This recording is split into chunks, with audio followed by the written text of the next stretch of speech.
Most people believe that if you want to know someone, you just have to listen to what they say. But in reality, words are the least reliable part of a person.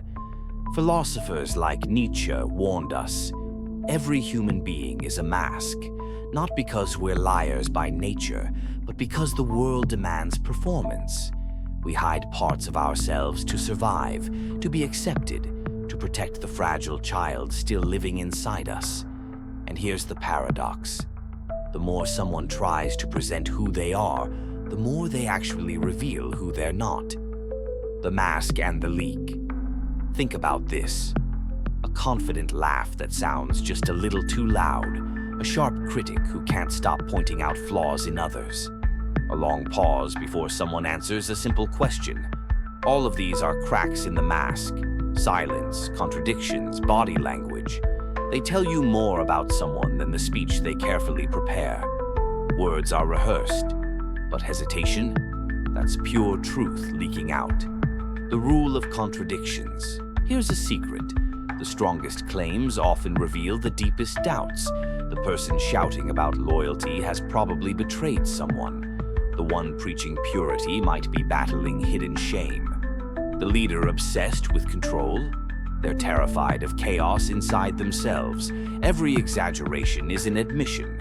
Every extreme opinion is a confession. It's the universe's way of balancing the mask with reality. Behavior as a biography. Why does this happen? Because every adult is really just an echo of their childhood.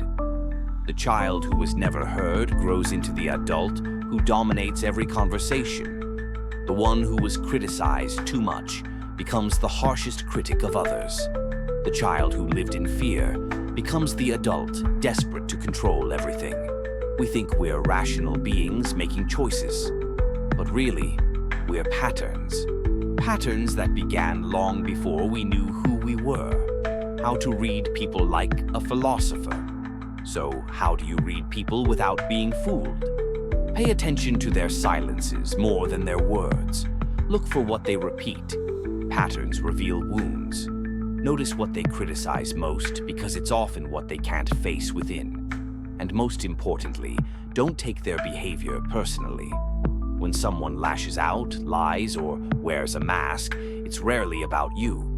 It's about the battles they've been fighting long before you arrived.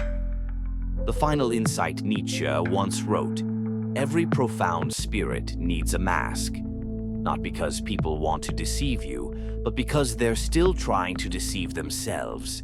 And when you understand that, something powerful happens. You stop being trapped in other people's performances. You stop being wounded by their contradictions. You begin to see with clarity, not just who they are, but who they are afraid to be. Call to action, outro. If you found this perspective eye-opening, subscribe for more explorations into philosophy, psychology, and the hidden truths of human nature. Because the world is full of masks, but only a few are willing to see beyond them.